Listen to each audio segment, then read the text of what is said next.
All right, everybody, welcome to the Blockbuster movie review event. Today is a special movie event because we are reviewing the Avengers Age of Ultron, and I have a special guest. If you are a member of the Living Room Productions and you watch all the videos posted there, you know him very well. Charles Maverick Smith is my special guest. And as always, I have Richard Optimus Brown with me. And of course, your host, Harry, the Mind of Cube Ezel. So, fellas, since we have a guest in, let's let Charles go first and tell us what he thinks about the Age of Ultron. Charles. Oh, good Lord, this movie, let me tell you, unlike the fight last night, this movie lived up to the hype.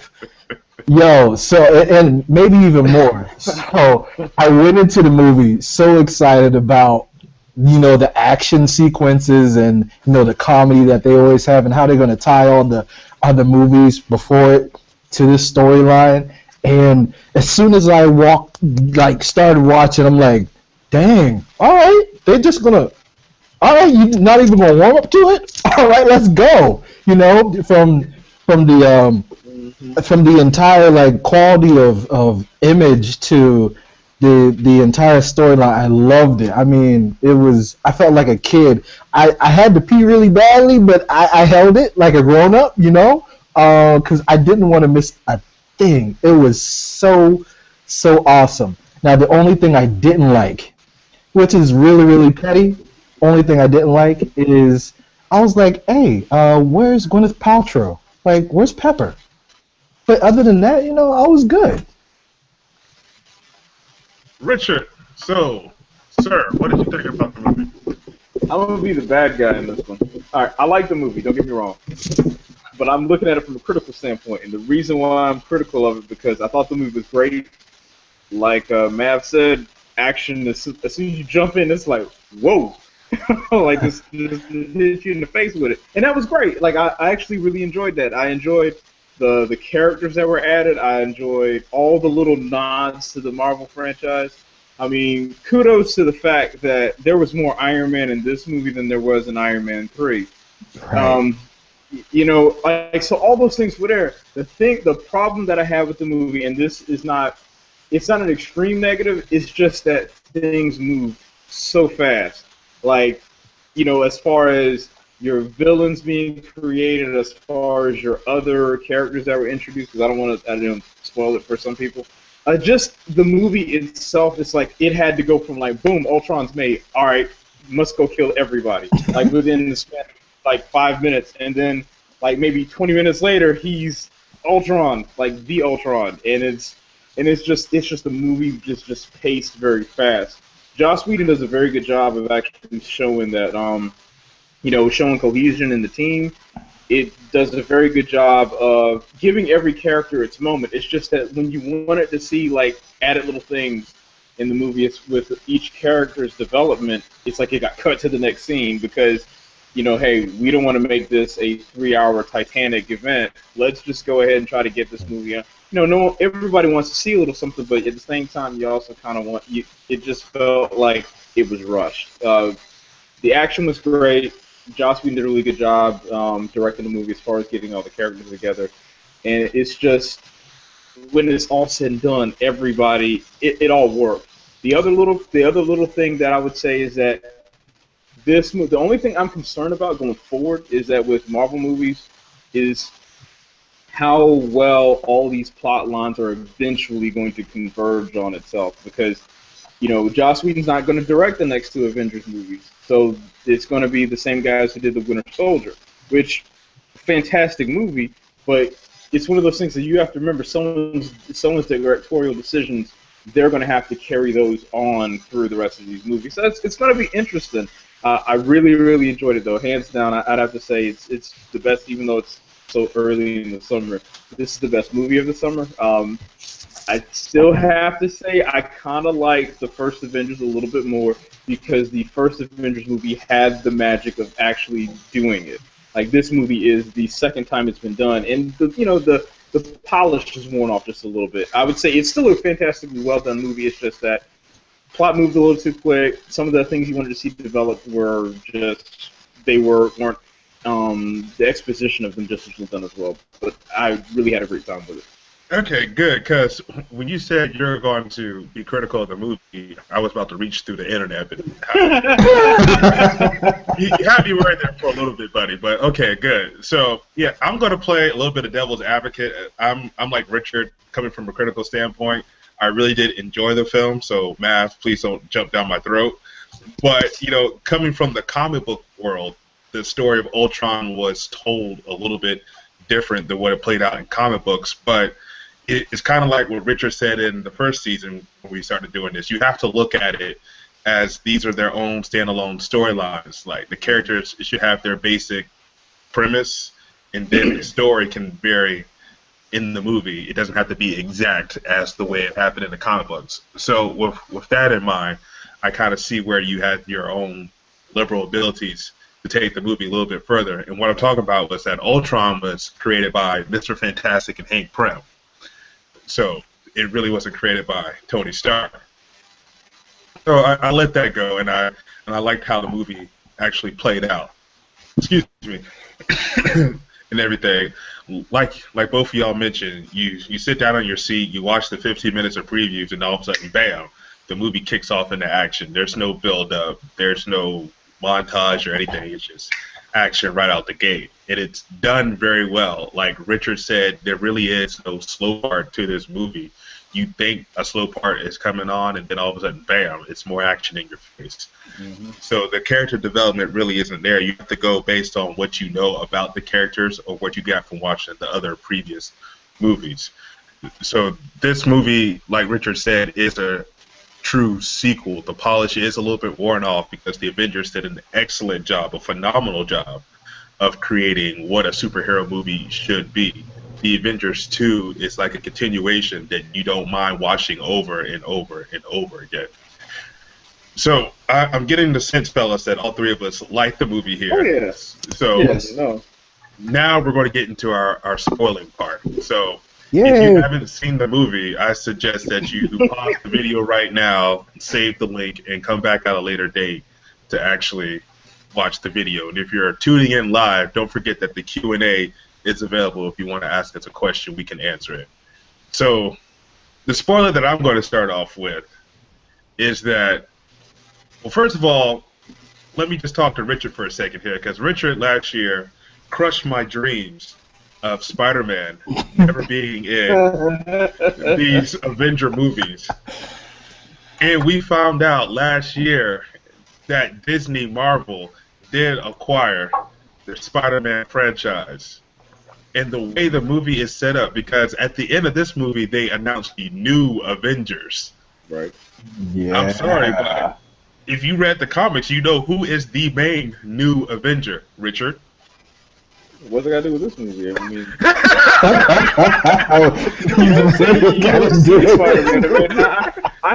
I have no expectations to see Spider-Man in an event. Let me rephrase that. I have no expectations to see Spider-Man to have seen Spider-Man in this movie in any way, shape, or form. I didn't even go into it like that. Well, we're spoiling the movie here, but you saw Thanos at the end grabbing the Infinity Gauntlet, and in the Infinity story, Spider-Man plays a very integral part. He has to show up. Yeah, he's got to show up. But I mean, it's just like you said. I mean, I am taking.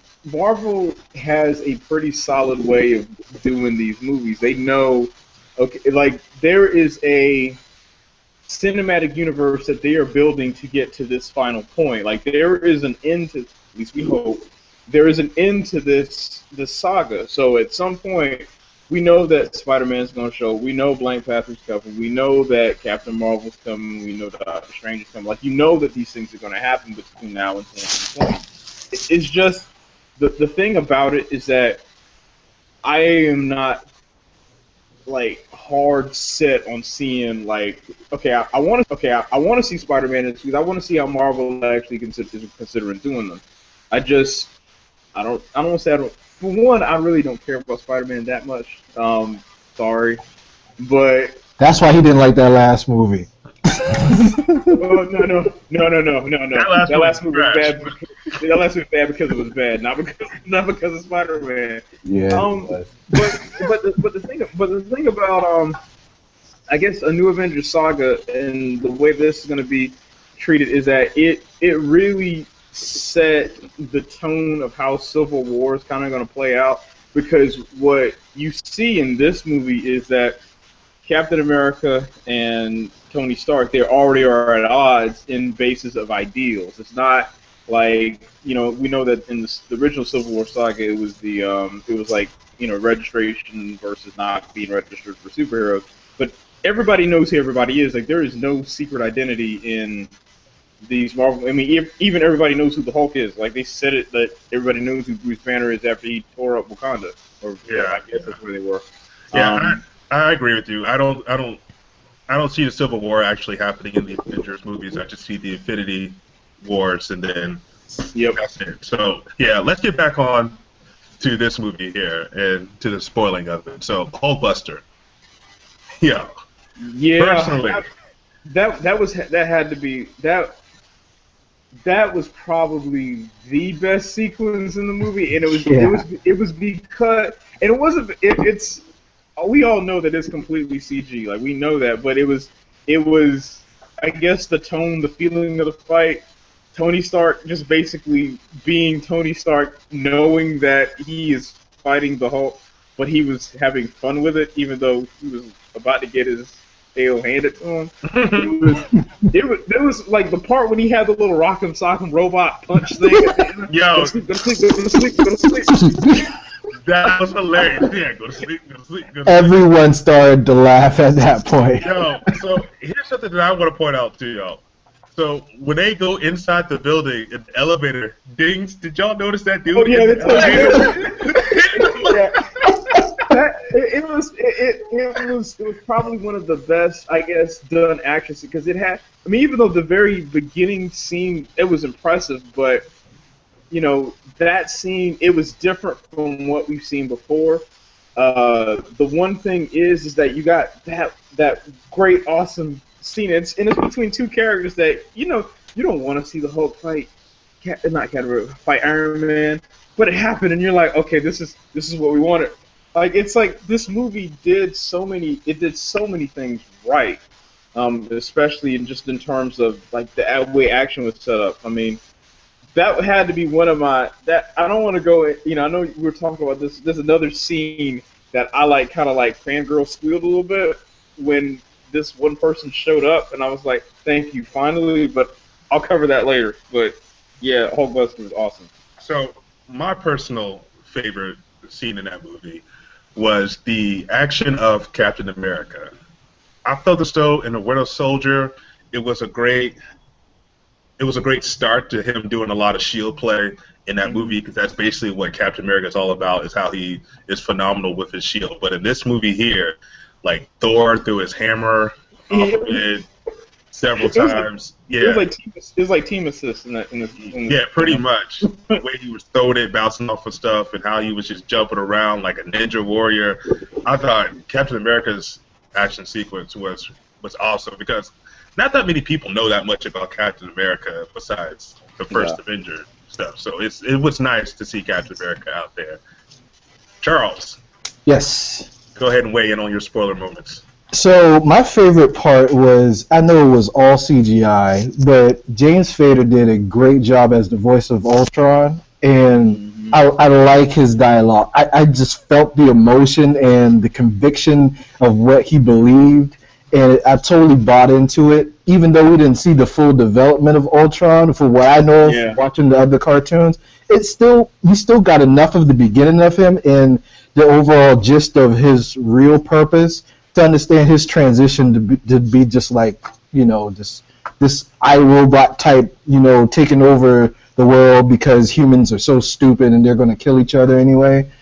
I really like that transition, and I got a lot of the Hulk, and I'm glad that Thor had a better part in this movie than the first Avengers. Can I pause you for a second? Yeah. I hate to do that, but was it just me, or did it finally feel like that Thor was actually a god, and it's like a demigod? I should say. Yes. He actually mattered in this movie. Yeah. Yes. Yeah. I would agree. So did Hawkeye. Yeah. Hawkeye actually mattered in this movie. The only one that you could really say that was pretty weak, that was in the movie the whole time, was the Scarlet Witch. But I don't know. She went beast mode later. Yeah, she did. I was about to say that was the. I mean, everybody did their part, and man, like you were saying about James Spader playing that role, it's like I never felt like I was watching a CG robot. I felt because I just started watching Blacklist, and like James Spader pretty much did the exact same tone of voice that he uses in that show for Ultron. So it's like I never felt like I was watching a CG robot, like down to like they must have really done a lot of extensive motion capture with Ultron, because you can tell it's like James Spader's mannerisms and everything, like the way his face moved. But Ultron was funny. That was the like I think Loki in the first Avenger movie, I think he was a little more menacing. Ultron, he had conviction and purpose, but he was funny, and I don't want to say he didn't seem like he was a threat. It's just that, like the part when he cut off Dr. Claw's arm, like he's like, ooh, I'm sorry, that's going to be okay. Like he just seemed like he was like James Spader, like he had fun with the role, and it's unfortunate that obviously he came to a demise, because otherwise he'd still be running rampant. But I'm gonna have to agree with you. Like James Spader as that role, it worked. It just worked. Let's get into Quicksilver and the Scarlet Witch. Okay. Now, for those of y'all watching who've seen the movie, something that they didn't tell you about Quicksilver and the Scarlet Witch is that they're a brother and sister, but their father is Magneto. Yeah, but they just totally just cut that out. Really didn't tell you that they were mutants, but they were, what did they use? The word enhanced. Yeah. Yeah. So, go ahead. Yeah, well, the thing about there are a couple of ways you can look at the way they did the twins, because I'm just gonna be honest with you, Quicksilver in Days of Future Past is better than the Quicksilver in this movie. I agree. That's just the way that it is. But it's almost like, okay, well, we can't make a better Quicksilver without literally copying him. Let's go ahead and take him out, and then we'll make Scarlet Witch have some purpose and some conviction to why she's doing what she's doing. Like that's what it felt like. I'm sorry. Quicksilver never became an Avenger. The Scarlet Witch did. So right. I was trying to see how they're going to play that out. I didn't know they were just going to just take him out the movie like that and just have him. You just got obliterated. But yeah. So if you haven't seen the movie, Quicksilver dies. So yeah, pretty much. I just thought it was a nice way to do it. So now we know.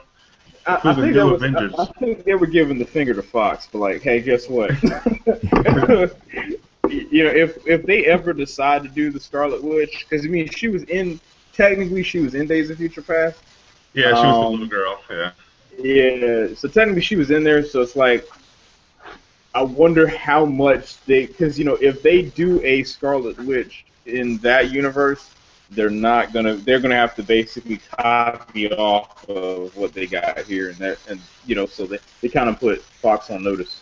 Well, I like how the movie. I like how the movie ended, because the way the movie ended, you saw Iron Man driving off in a nice, sick Audi. You saw Bruce Banner took a stealth jet off into the middle of the ocean. Mm-hmm. You saw Thor going on the Bifrost back up to Asgard. You saw Captain America and the Scarlet Witch getting ready to train the new recruits, and you saw Hawkeye going back home. So they pretty much said that, hey, we have 5 storylines. Bam. We can go from here. And then we can come back for the Avengers Infinity Wars Part 1 whenever we want to.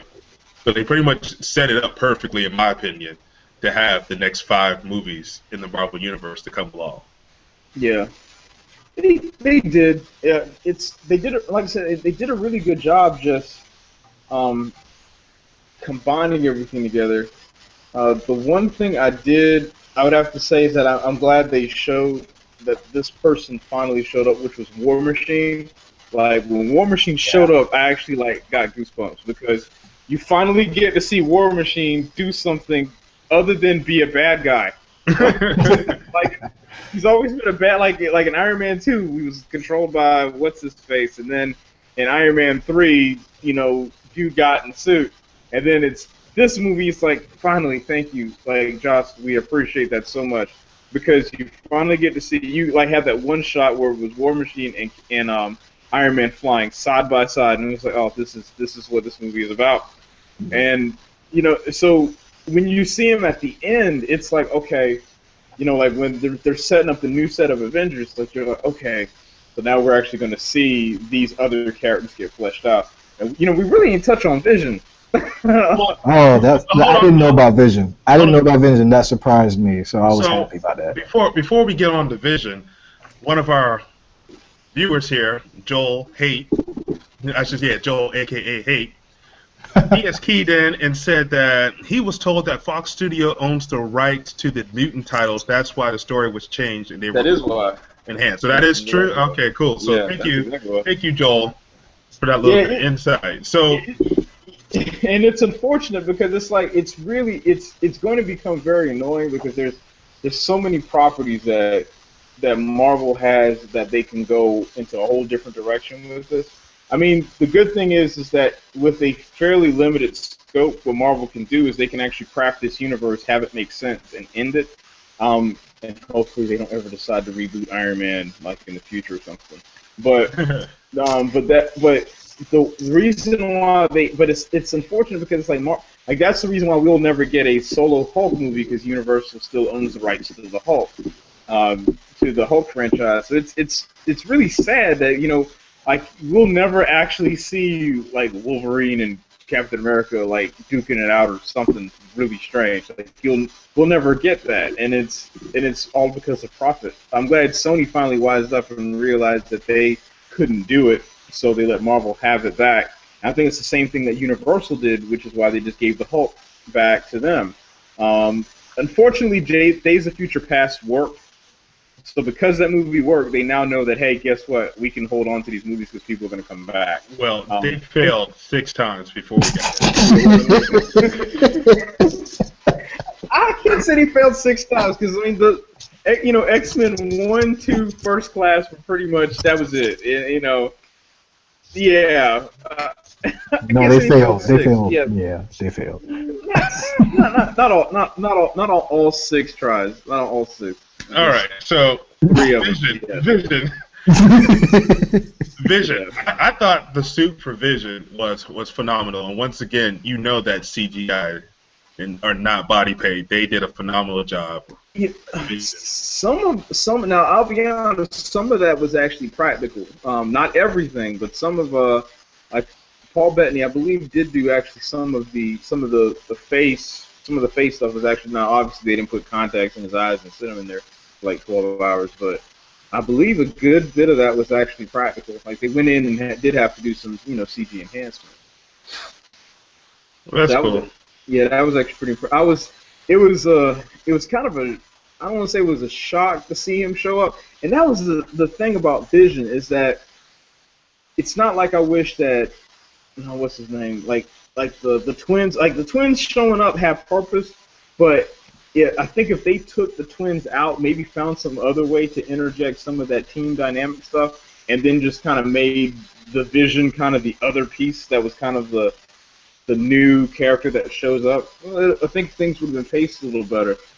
Vision was just kind of, he was great, because that moment when he grabbed that hammer, like everybody was like flipped out, because and he grabbed the hammer. He's like, yeah, we just need to go, and he just kind of handed it to Thor like it wasn't nothing. And the lineage between that gag was, at the beginning of the movie they had where everybody tried to pick the hammer up and nobody could do it, and then Vision just picks it up and was like, hey, we gotta go. It was like a nice. The movie had a very good job of being cohesive, and Vision's addition into there really, really made it work. So let's go ahead and start the wrap up. So Charles, as the guest, I'll let you go first. We usually give our rankings here on the show with a letter ranking on how much we enjoyed the movie, where A being the best, F being the worst. Or, as last year we called it, A being the Captain America Winter Soldier and F being Lucy. Yeah. Yeah. So where would you rank this movie, sir? So I'm not gonna give it an A plus, but I'm gonna give it almost an A plus. The only thing that I wish they would have done is again, it's nitpicky.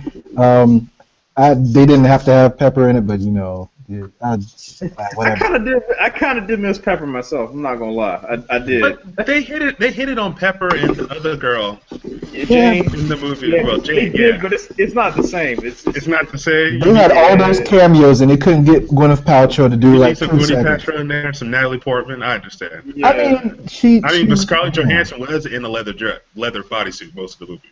I mean, I'm still trying to figure out what happened to her, like, as a continuation at the end of the last Iron Man. Like, did she get her powers taken away, or what happened with that? I don't know. Oh yeah, like showing what happened. I think Marvel probably partially was trying to like forget part of that movie happened. Yeah, because it's just funny how, I mean, let's just be honest. Like, it's funny how Tony Stark, like, he got rid of all his suits, and then he shows up with a suit that basically is a repaint of the one he blew up. Yeah. It's like, okay. Yeah.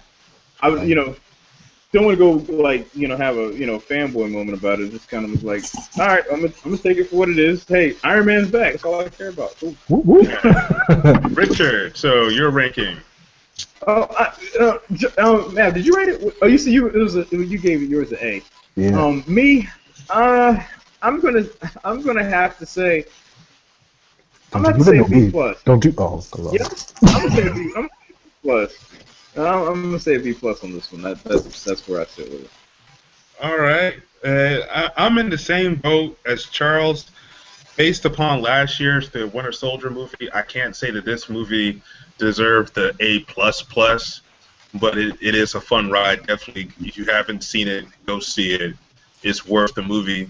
It's worth the ticket price to go see this movie. It's worth seeing it on the big screen. It's an A, in my opinion.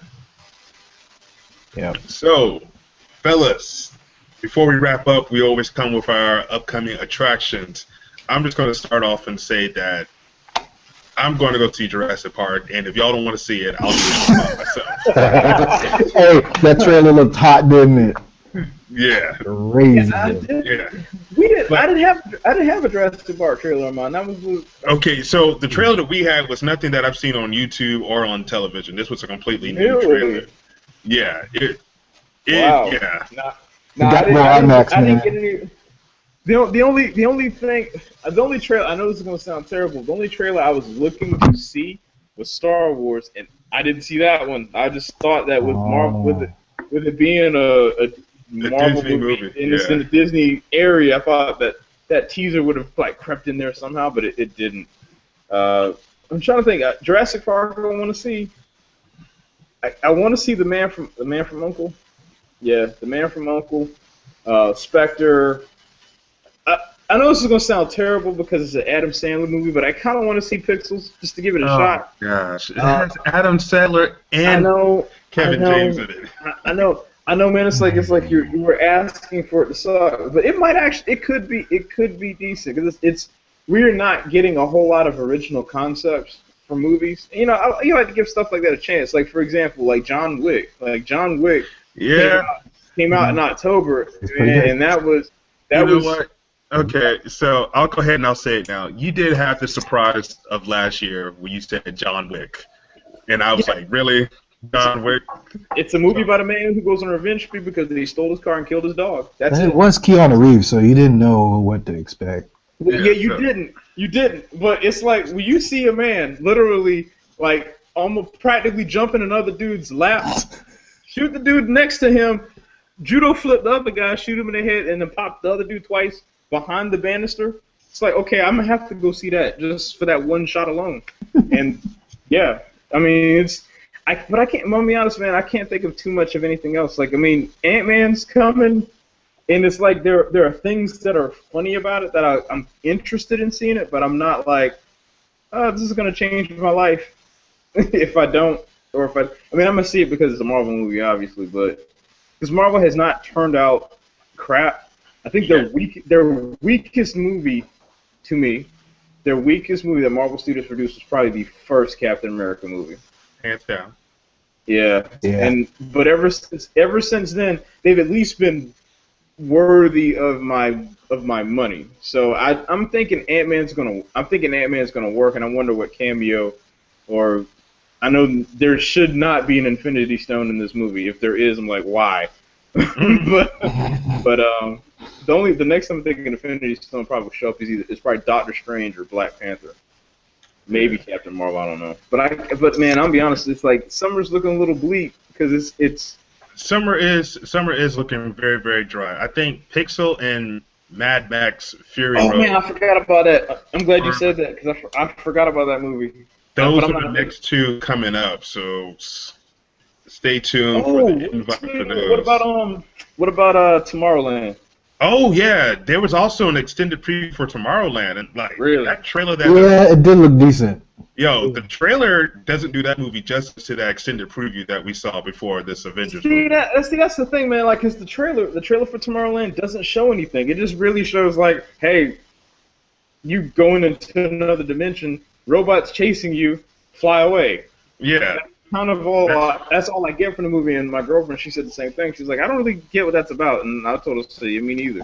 Well, there should be new trailers out right now since they have them in the theaters, the views, Okay. so they should have them. Oh, is no one at all excited to the least bit of trying to give the Fantastic Four a chance? So, Charles, let's go ahead and promote yourself. I mean, at least the trailer looked okay. Can I have a fanboy moment? Let's be honest. I mean, it looks like it could. You know what? It looks like it could be okay. Because think about it, man. Like, Days of Future Past, we were like, this is the last shot. Like, right? Like, this is it. Like, guys, you know, if you that was the movie that honestly made or break that franchise. So, it could be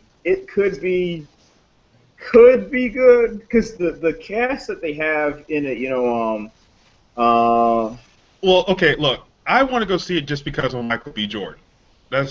Well, you got him. You got the girl from that played Zoe from House of Cards. You have the dude who played Miles. I forgot his last name, but he played the kid in Whiplash. I mean, they're all really. Except the only dude I don't know anything about was the guy who plays Doom. The Thing in Doom. Yeah, you're right. Yeah. But everybody actually in that's kind of central to the story are actually pretty solid actors. So I'm like you don't have to worry about Christina Milian coming in there and doing something real dumb. So you don't have to worry about that aspect of the movie being a factor. So I'm interested. It's not going to be a midnight release for me. I'll probably go see it if I kind of hear that the buzz is pretty good, or for some reason I just decide that I'm gonna go see it, or if it's for critical reasons of this show. I mean, hey, why not? I mean, but one movie I do want to check out that's out right now is Ex Machina. I do want to check that out. I got a free Regal ticket. Yeah, do that. Yeah. I want to go do that. Yeah. Google Chappie. All right, fellas, let's go ahead and wrap this sucker up. So, Charles. Yes, sir. Please tell the lovely people where they can find you. Oh, yeah, you can find me on Twitter at the Mavcast. Facebook, don't look for me. Google Plus, you can find me under my name, Charlie Maverick Smith. Follow the show that I do, the Mavcast, at themavcast.com, and where all the shows are at, audio and video. And yeah, that's it for me. Richard, tell the people where they can find you. You can find me on Google Plus, gplus.2/Optimus124, Facebook.com/Optimus124. I got to dust Twitter off, but Twitter.com/Optimus124. So it's pretty much my handle. All right, and you should know me if you want to find any of my archived shows. There is a link right there for you to go follow to find the shows. And the new shows, for some reason, have to be under the new, a.k.a. The Mind of Q, which you can also read right there as well. So if you can't find it, no problem. So, as always, I appreciate y'all for watching. Stay tuned for the next show invite that comes out. It's either going to be Pixeled or Mad Max. Whichever one comes out first, we will review first. As always, thank you for watching and have a great evening.